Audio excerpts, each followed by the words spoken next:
Of all its flights all over the world, this one at this airfield was surely the most significant. Its final approach to Filton came fittingly in blue skies and glorious sunshine. For many, though, the loss of this and all aircraft here is only a dark day. Even the presence of the world's biggest commercial airliner here today can't disguise the sadness and, amongst some, the anger at the closure of this airfield. Objections have been raised at the highest level of government, but it seems nothing can now stop this airfield giving over to housing and business use. Peter March's connections at Filton go back 50 years. He says BAE Systems' decision to close Filton was inevitable once all hope of it becoming Bristol's second passenger airport was lost. It leaves Bristol very deprived.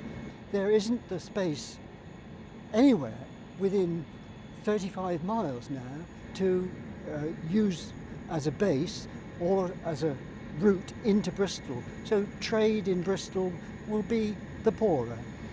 There's room for 853 passengers on the A380. Today, just 47 Airbus employees who designed its wings and test landing gear and fuel systems were given a final 30-minute flight over the southwest. While refusing to be drawn on the closure decision, the company insists its commitment remains strong. But employees will now have to fly from Bristol Airport, and wings will be moved by road and sea. Step across the runway and back several decades, and this Spitfire was preparing to leave Filton for its first and last flight. A dedicated team has spent years working to this day. Never could they have thought it would end like this.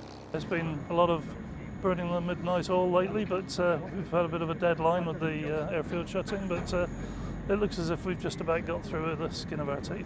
The last airplane to be assembled in Filton's a Spitfire. Well. The laughter then gave way to a few tears as she left for her new home in Wiltshire. From the past to the future, and Airbus has just announced a potential £6 billion deal with a Turkish airline for 100 planes. Prospects for them appear bright, but as another Filton great looked on from the sidelines, supporters of this airfield can only look to the past as they bid farewell to all flight forever. Richard Payne at Filton Airfield in South Gloucestershire for the Westcountry Tonight.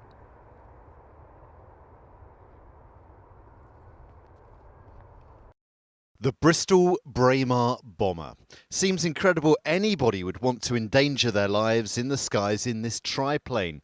But this was a century ago, and Filton was at the cutting edge of aircraft design.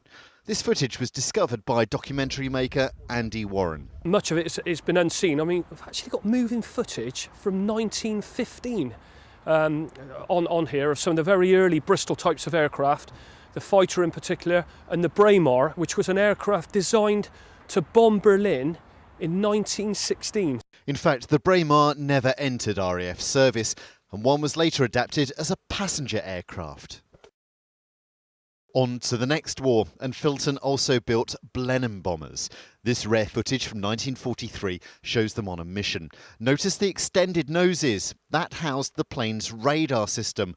They were the first British fighters to have that kit. This was an important chap, Lord Brabazon, a former wartime government minister. He gave his name to the Bristol Brabazon, a colossal aircraft. Only one was ever built at Filton. Airlines didn't like its huge size and cost, and it was scrapped. But more successful was this, its sister plane.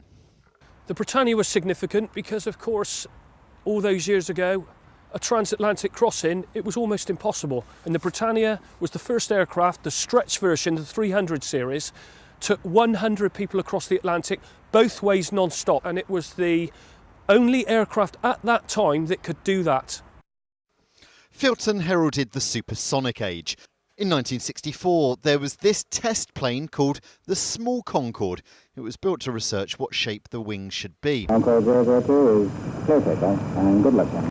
And of course, there was April the 9th, 1969.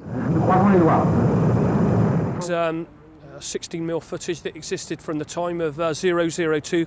Brian Trubshaw taking Filton, Bristol and the world into supersonic history with the first flight of 002. Great day for Filton.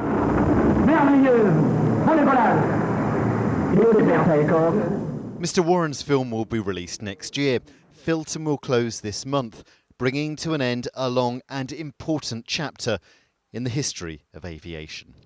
Robert Murphy in Filton for the West Country Tonight.